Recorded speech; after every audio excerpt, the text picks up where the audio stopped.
नमस्कार दोस्तों मैंने अभी अभी सोनी लिव पर बोगनविला नाम की एक नई मलयालम मूवी को हिंदी में देखकर कंप्लीट किया है। मूवी की टोटल लेंथ 2 घंटे 16 मिनट है एंड फिल्म हिंदी, तमिल, तेलुगु, कन्नड़, मलयालम में अवेलेबल है।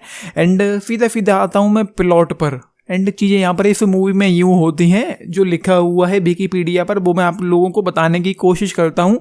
रॉयस और रीथू 2 बच्चों के साथ एक खुशहाल मैरिड कपल है। एक भयानक दुर्घटना के बाद अपनी जिंदगी को बिखरता हुआ पाता है, जिसके कारण रीथू को भूलने की बीमारी हो जाती है। जब वे अपने जीवन को फिर से बनाने के लिए संघर्ष करते हैं तो रीथू एसीपी डेविड कोशी के नेतृत्व में एक रहस्यमयी जांच में उलझ जाती है, जो केरला में टूरिस्ट के अनएक्सप्लेन्ड डिसअपीयरेंस को इन्वेस्टिगेट कर रहा है। प्राइम सस्पेक्ट के रूप में रीथू के साथ रॉयस को संदेह के जाल से निपटना होगा और सच्चाई को उजागर करना होगा।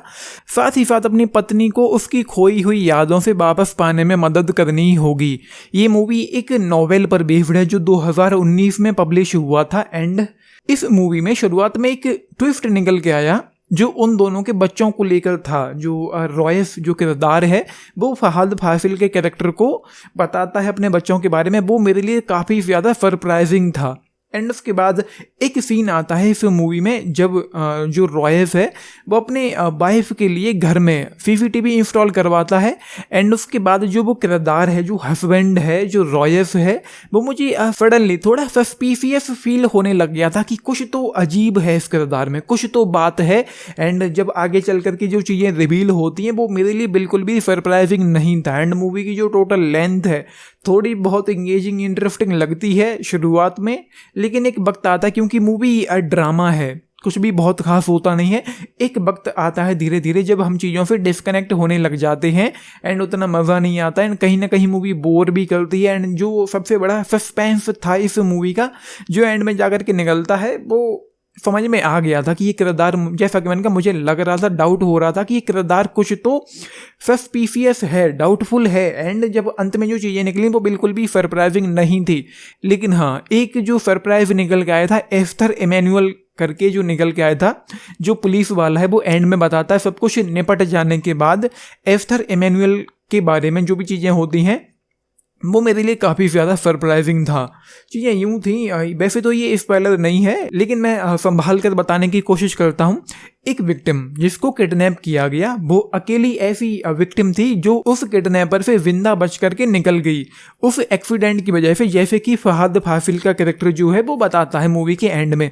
अगर वो विक्टिम थी, मेरा सवाल ये है कि अगर वो विक्टिम थी तो किसी ने उसको ढूंढा क्यों नहीं अब तक, और क्यों वो अभी तक किसी को पता नहीं चला उस किरदार के बारे में कि वो कहाँ है। एंड अब भाई वो इंडिया में है, इंडिया का ही कैरेक्टर है, इंडिया में ही है, कोई पाकिस्तान से तो किडनैप करके लेके आया नहीं था कि किसी को पता ना चले। इंसान है जीता जागता, जो घर से निकलता भी है, लोगों से मिलता भी है, आसपास जो नौकर हैं उसके घर में उनसे मिलना जुलना है, वो नौकर भी कहीं ना कहीं निकलते होंगे। तो कहीं ऐसा हुआ ही नहीं कि किसी ने कोई खबर सुनी हो, पढ़ी हो कि ऐसे ऐसे करके कोई इंसान किडनैप हुआ है। एंड वो डॉक्टरों से भी उसका जो ट्रीटमेंट चल रहा है, क्योंकि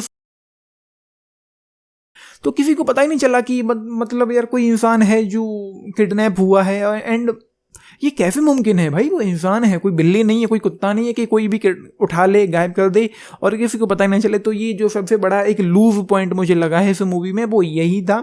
एस्थर इमैनुअल जो किरदार है, जब उसकी असलियत पता चली, फिर पता चला कि वो विक्टिम थी एंड वो जिंदा है, अकेली जिंदा बच के निकली है। एंड जो कल्प्रिट है वो ये सब क्यों कर रहा है, इसका कोई सॉलिड रीज़न, कोई मोटिव नहीं दिया गया है इस मूवी में। एंड जो वो किरदार है पुलिस वाला जिसको फहद फासिल ने प्ले किया है, डेविड कोशी, उस किरदार को बिल्कुल भी डेवलप नहीं किया गया है इस मूवी में। बहुत सारे झोल हैं, बहुत सारे ऐसे लूज पॉइंट हैं जो मुझे समझ में आए हैं। बाकी तो भाई मैं क्या ही कहूँ। एंड मूवी जो है वो कहीं ना कहीं थोड़ी सी लेंदी भी है, बोर भी करेगी एंड उतना मज़ा भी नहीं आएगा। कोई इंटेंसिटी नहीं है, कोई खास एक्साइटमेंट नहीं है, कोई खास थ्रिल नहीं है इस मूवी में।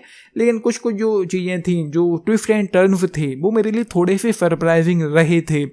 सो ये मुझे उतनी पसंद नहीं आई, राइटिंग पेसिंग के लिहाज से हो या जो एक प्रेडिक्टेबल जो चीज़ें हो गई थी मेरे लिए, उनकी वजह से I will give just 2.5 star out of 5 इस मूवी के लिए। 10 में से अगर आप लोग पूछें, मैं जाऊँगा जस्ट 5 स्टार्स आउट ऑफ 10 इस मूवी के लिए। आप लोगों ने देखी है, देख रहे हैं, अपने टेक्स लिख के बताना। बाकी मूवी में थोड़ा बहुत खून खराबा है, तो उसका आप लोग थोड़ा ख्याल रखें। फैमिली के साथ देखनी है या नहीं देखनी है तो मैं तो कहूँगा कि छोड़ देनी चाहिए, स्किप कर देनी चाहिए इस मूवी को। फिर भी आपने यहाँ एंड हाँ परफॉर्मेंसेज, क्लाइमैक्स में जब वो किरदार है वो किसी को मारता है, हम देखते हैं पहली बार कि उसने किसी को मारा है। एक बंदे को गाड़ी के पास मारता है, किसी को उस बेसमेंट में मारता है। तो वहाँ पर जो जो जो चीज़ थी, जो एक एनर्जी थी, जिस तरीके से वो मारता है, जो परफॉर्मेंस दिया है, वो मुझे काफ़ी अच्छा लगा। तो ये है, आप लोगों ने मूवी देखी, अपने टिप्स जरूर लिख के बताना। बाकी या लाइक शेयर सब्सक्राइब भी करना चैनल को, वीडियो को। And this is Nitish signing off, thank you.